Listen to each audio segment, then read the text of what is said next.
नमस्कार दोस्तों, आज हम पढ़ेंगे प्लेटो व अरस्तु के विचारों में समानताएं क्या है। प्लेटो गुरु था, अरस्तु शिष्य था और प्लेटो का प्रभाव शिष्य पर पड़ना एक स्वाभाविक ही था दोस्तों। ठीक है। E.M. फोस्टर ने क्या कहा था? E.M. फोस्टर ने कहा था कि अरस्तु जो है सभी प्लेटोवादियों में से महान था। अरस्तु सभी प्लेटोवादियों में महान था। अर्थात प्लेटो के जितने भी शिष्य थे उनमें से महान कौन था? अरस्तु था। ये बात कौन कह रहा है? E.M. फोस्टर। तो ये कथन आप याद रखना दोस्तों। ठीक है। आगे हम बात करते हैं कि प्लेटो और अरस्तु की समानताएं क्या क्या है। सबसे पहले समानता के बारे में बात करते हैं कि दोनों ही जो व्यक्ति हैं वो उस समय की राजनीतिक और सामाजिक जो अस्थिरता थी उनसे क्या थे? वाकिफ थे दोस्तों।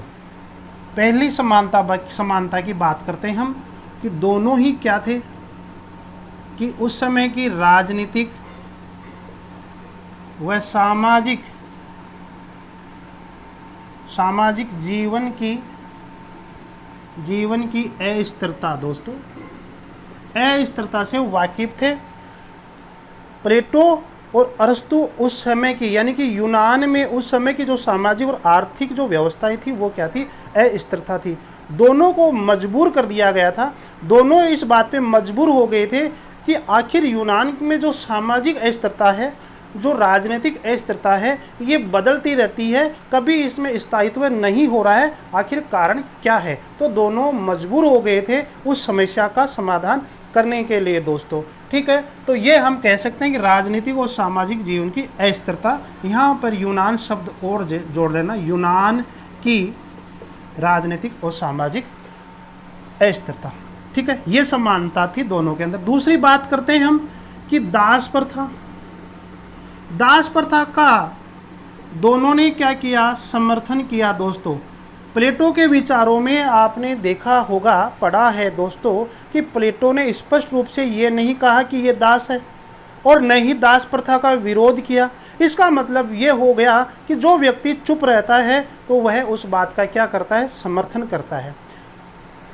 अब प्लेटो ने क्या किया कि प्लेटो ने आत्मा के आधार पर 3 वर्ग बताए मेरे दोस्तों। आत्मा में 3 तत्व होते हैं कि विवेक, साहस और तृष्णा। ठीक है दोस्तों। विवेक वाला दार्शनिक वर्ग में जाएगा, दार्शनिक वर्ग में सम्मिलित होगा दोस्तों। साहस वाला सैनिक वर्ग में सम्मिलित होगा और तृष्णा वाला उत्पादक वर्ग में सम्मिलित होगा दोस्तों। ठीक है। इन दोनों को वह सम्मिलित रूप से संरक्षक वर्ग कहता है, या हम इसको अभिभावक वर्ग के नाम से भी जानते हैं दोस्तों। अभिभावक वर्ग के नाम से आपसे पूछा जा सकता है कि प्लेटो के अकॉर्डिंग संरक्षक वर्ग क्या है या अभिभावक वर्ग क्या है, तो आपका आंसर होना चाहिए दार्शनिक वर्ग और सैनिक वर्ग को वह संरक्षक वर्ग या अभिभावक वर्ग कहता है दोस्तों। अब ये उत्पादक वर्ग क्या है? ठीक है। अब उत्पादक वर्ग जो है जिसमें आपके शिल्पी हो गए, कृषक हो गए, किसान हो गए और दिहाड़ी मजदूरी वाले आदि व्यक्ति हो गए, यानी कि जो उत्पादक वर्ग का काम करते हैं वो सभी इसके अंदर आ गए। तो इसके बारे में ज़्यादा प्लेटो ने कुछ नहीं कहा, ज़्यादा मानवता भी नहीं दिखाई इनके बारे में। मतलब एक तरह से उनको दास ही रखा। यहाँ पर वो मौन ही रहा कि क्या मौन, क्या हम मौन रूप में क्या कह सकते हैं कि इनके बारे में ये नहीं कहा कि ये लोग भी यहाँ पे जा सकते हैं। भाई ये लोग भी यहाँ पे जा सकते हैं, ये भी अगर इनमें विवेक हो जाता है तो ये भी यहाँ पे जा सकते हैं, ऐसी बात उसने नहीं की दोस्तों। तो हम ये कह सकते हैं कि वह कहीं ना कहीं दास प्रथा का क्या कर रहा है? समर्थन कर रहा है कि दास प्रथा होनी ही चाहिए। और अब आगे बात करते हैं कि अरस्तु के अकॉर्डिंग दास प्रथा क्या है। अरस्तु के अकॉर्डिंग दास कौन है? दास प्रथा 2 प्रकार की होती है अकॉर्डिंग कि एक तो होती है कि मेरे दोस्तों स्वाभाविक, दूसरी होती है वैधानिक, स्वाभाविक, और दूसरी होती है वैधानिक यानी कि लीगल दास प्रथा। ये दो, स्वाभाविक और वैधानिक। अरस्तु कहता है कि दास प्रथा दो प्रकार की होती है, स्वाभाविक और वैधानिक। अब स्वाभाविक कौन सी होगी? जो व्यक्ति जन्म से ही क्या होता है, अविवेकशील होता है, अयोग्य होता है, मंद बुद्धि का होता है, ठीक है, वो क्या होता है, स्वाभाविक दास होता है, ठीक है, नेचुरल दास होता है, या हम ये कह सकते हैं प्राकृतिक, वह प्राकृतिक रूप से क्या होता है, दास होता है। वैधानिक दास क्या होता है? अरस्तु ने बताया कि जो लीगल रूप से, अर्थात जो युद्ध के अंदर जिनको बंदी बना लिया जाता है, वे भी दास की श्रेणी में ही आते हैं। तो अरस्तु ने दास प्रथा के बारे में खुलकर समर्थन किया। प्लेटो ने नहीं किया, लेकिन उसके विचारों से ऐसा पता लगता है कि उसने उत्पादक वर्ग को कहीं ना कहीं दास प्रथा के अंदर ही सम्मिलित किया है दोस्तों। अब ये तो हो गई दास प्रथा से बात। तीसरी हम बात करें कि शिक्षा से संबंधित जो विचार हैं, ठीक है। शिक्षा के बारे में दोनों ने कहा कि जो शिक्षा है वह राज्य के नियंत्रण में ही होनी चाहिए। ये एक बहुत ही समानता का विचार है। दोनों ने ही यही कहा कि जो शिक्षा है वह राज्य के नियंत्रण में ही रहेगी। राज्य जो कुछ शिक्षा देगा वह बच्चों के ऊपर लागू होगी। तो शिक्षा को राज्य के नियंत्रण में ही उसने रखा, ठीक है।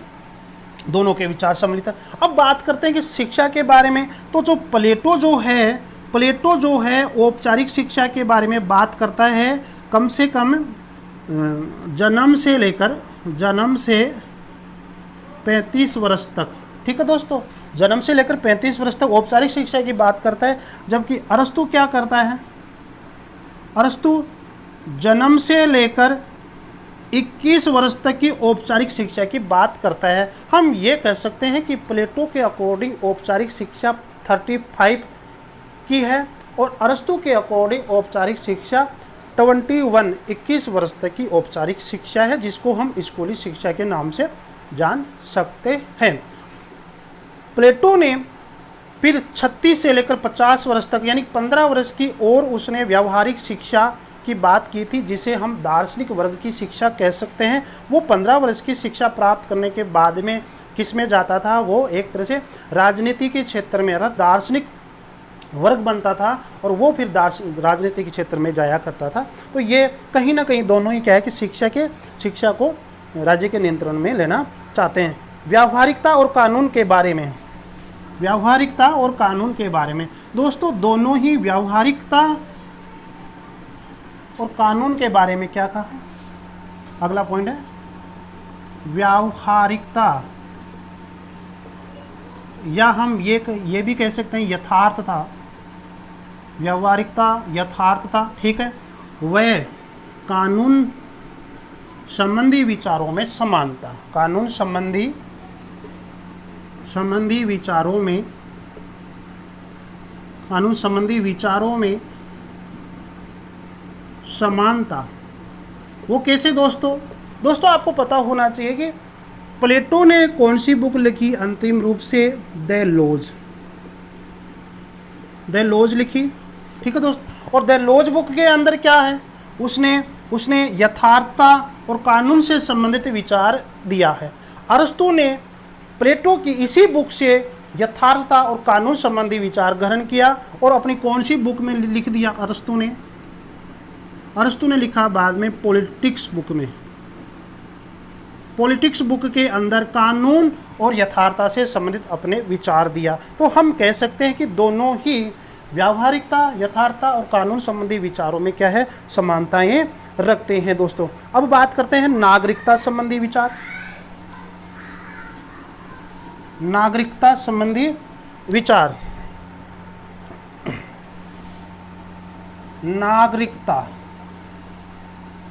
नागरिकता का समर्थन। अरे भाई ये बताओ आप कि प्लेटो के अकॉर्डिंग नागरिक कौन है? क्योंकि प्लेटो मुख्य रूप से दो वर्ग को अभिभावक वर्ग समझा, अभी मैंने बताया, लेकिन उत्पादक वर्ग की उसने एक तरह से अपेक्षा कर दी। तो इसका मतलब वो लोग तो न तो राजनीति के क्षेत्र में जा सकते हैं, नहीं वो सैनिक वर्ग में जा सकते हैं, वो काम तो उत्पादक वर्ग में करेंगे। इसका मतलब कि ये हो गए कि वो लोग नागरिक नहीं है। कौन? उत्पादक वर्ग के लोग कहीं ना कहीं क्या है, नागरिक नहीं हो सकते, नहीं हो सकते। फिर नागरिक कौन है? कौन नागरिक कौन है मेरे दोस्तों? तो नागरिक है आपके दार्शनिक वर्ग वाले और सैनिक वर्ग वाले, ऐसा हम कह सकते हैं। बाकी प्लेटो ने ये नहीं कहा कि उत्पादक वर्ग के लोग नागरिक नहीं है। उसके अकॉर्डिंग नागरिक उत्पादक वर्ग के भी है, दार्शनिक वर्ग के भी हैं और सैनिक वर्ग के भी हैं। लेकिन उसने उत्पादक वर्ग को कहीं ना कहीं सैनिक वर्ग और दार्शनिक वर्ग से महत्व कम दिया। तो ऐसा लगता है कि उसने दो वर्ग का ही क्या किया, समर्थन किया होगा, ऐसा लगता है। ठीक है, बाकी उसके अकॉर्डिंग नागरिक तीनों ही वर्ग के है। ठीक है, उत्पादक वर्ग भी है, सैनिक वर्ग भी है और दार्शनिक वर्ग, दोनों ही क्या है, नागरिक है दोस्तों। लेकिन अरस्तू के विचारों में क्या आता है? अरस्तू नागरिक किसे मानता है? वह व्यक्ति जो प्रशासनिक क्षेत्र में और न्यायिक क्षेत्र में काम करता है। मतलब अरस्तू के अकॉर्डिंग नागरिक कौन है? जो प्रशासनिक व न्यायिक, जो व्यक्ति प्रशासनिक और न्यायिक क्षेत्र में काम करते हैं वही क्या है, नागरिक। बाकी के सभी लोग नागरिक नहीं हैं। और जो नागरिक नहीं है वह राज्य के व्यक्ति भी नहीं है। राज्य में रहते जरूर है लेकिन राज्य के नागरिक नहीं है, राज्य के व्यक्ति नहीं है।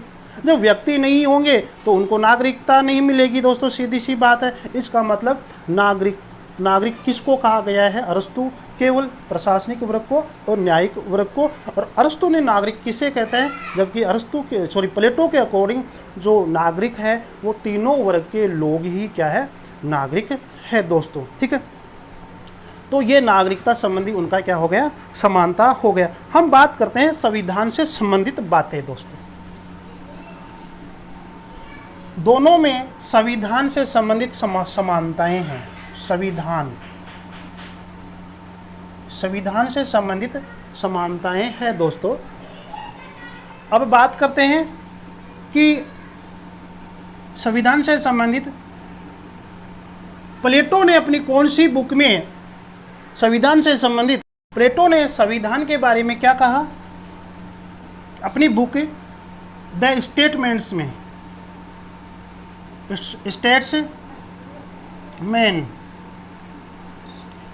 स्टेट्समैन में क्या कहा कि उसने 6 प्रकार के क्या बताए, संविधानों के बारे में बात की। किसने? प्लेटो ने बात की। तो स्टेटमेंट्स जो बुक है उसके अंदर 6 प्रकार के संविधानों की बात की दोस्तों। वो 6 प्रकार के संविधान कौन से हैं मैंने आपको पहले भी बताया था। उसका एक सूत्र आप याद रखना ताकि आपके याद हो जाए। रानी कूद लोक अति में, रानी कूद लोक अति में, रा का मतलब राजतंत्र दोस्तों, नी का मतलब 1 नंबर, ये 2 नंबर, निकृष्ट जिसको अपन क्या कहेंगे, निरंकुश तंत्र दोस्तों। कु का मतलब कुलीन तंत्र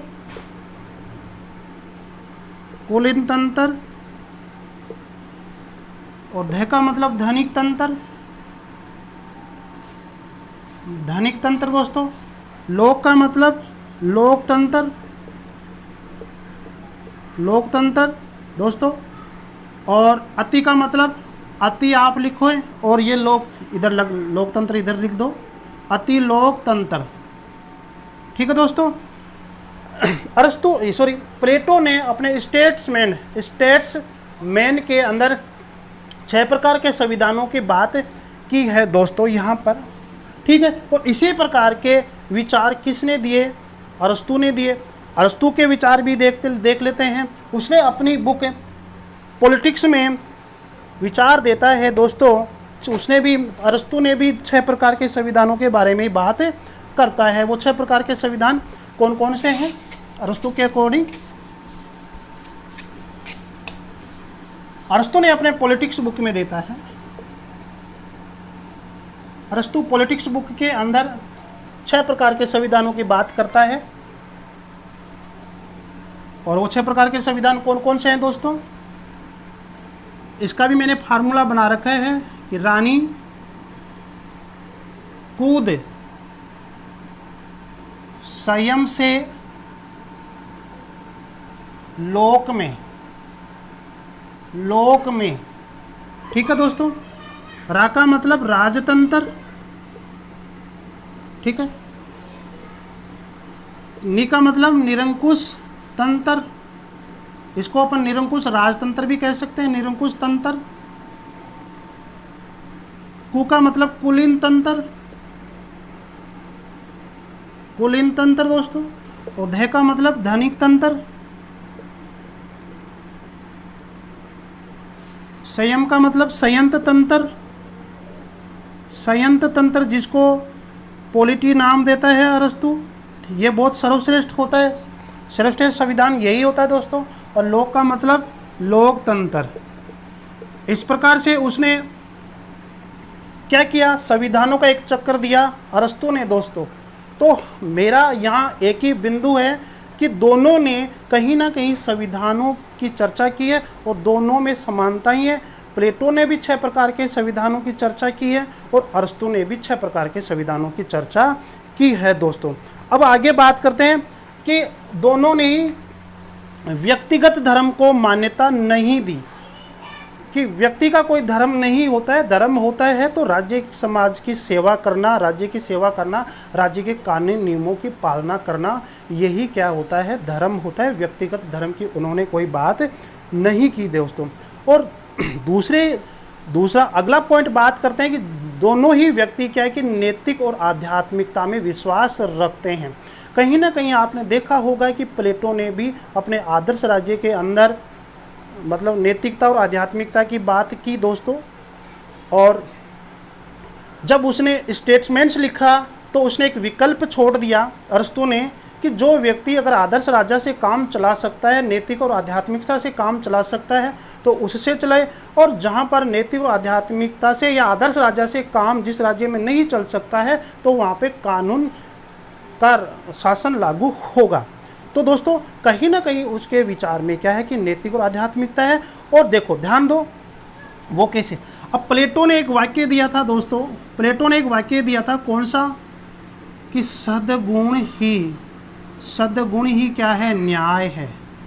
मूल रूप से ये वाक्य किसका है, सुकरात का था, लेकिन सुकरात ऑप्शन में नहीं आता है तो हमें प्लेटो करना पड़ेगा।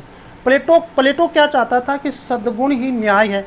अब सद्गुण कैसे होगा, जब लोग नैतिक और आध्यात्मिक रूप से अपना अपना काम करेंगे। अरस्तु ने क्या कहा, अरस्तु ने कहा कि हमें राज्य का कर्तव्य क्या है कि उत्तम नागरिक बनाना। अरस्तु ने क्या कहा था, अरस्तु ने क्या कहा था कि उत्तम नागरिक बनाना, उत्तम नागरिक तैयार करना, उत्तम नागरिक बनाना ही ये राज्य का मुख्य कर्तव्य है, मुख्य उद्देश्य है। तो अब उत्तम नागरिक कैसे बनेंगे, उत्तम नागरिक का मतलब क्या होता है कि जिन लोगों के अंदर नैतिक और आध्यात्मिकता रहती है वे लोग अपने आप क्या होते हैं, उत्तम नागरिक होते हैं। तो कहीं ना कहीं दोनों क्या है कि नैतिक और आध्यात्मिकता में विश्वास रखते हैं दोस्तों। तो और ध्यान दो, दोनों ही प्लेटो और अरस्तु दोनों ही प्रजातंत्र के विरोधी हैं, ठीक है दोस्तों। प्लेटो ने प्रजातंत्र का विरोध क्यों किया, प्लेटो ने प्रजातंत्र का विरोध इसलिए किया क्योंकि उसके गुरु सुकरात की हत्या करवा दी थी प्रजातंत्र ने।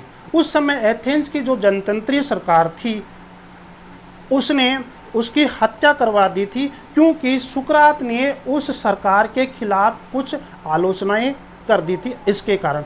इसलिए वह जनतंत्र को हमेशा के लिए क्या है, एक तरह से निरंकुश शासक मानता था, बेकार का शासन मानता था। और उसी प्रकार से जो अरस्तु है वह भी प्रजातंत्र को एक तरह से निरंकुश ही मान रहा है, क्योंकि प्रजातंत्र केवल नाम का प्रजातंत्र है, यहाँ पर लोगों को समानताएं और अधिकार स्वतंत्रताएं ये नहीं मिलती हैं। तो अरस्तु जिसको सर्वश्रेष्ठ मानता है वह है संयंत्र तंत्र, जिसको जनतंत्र के नाम से या फिर वो अंग्रेजी में जिसको पॉलिटी के नाम से जानता है दोस्तों। तो संयंत्र तंत्र सर्वश्रेष्ठ हो गए अरस्तु के अकॉर्डिंग, और जबकि प्लेटो के अकॉर्डिंग सर्वश्रेष्ठ जो संविधान है वो क्या है, राजतंत्र ही है दोस्तों। ठीक है, तो यहाँ पर हम ये कह सकते हैं कि दोनों ही क्या है, प्रजातंत्र के विरोधी है।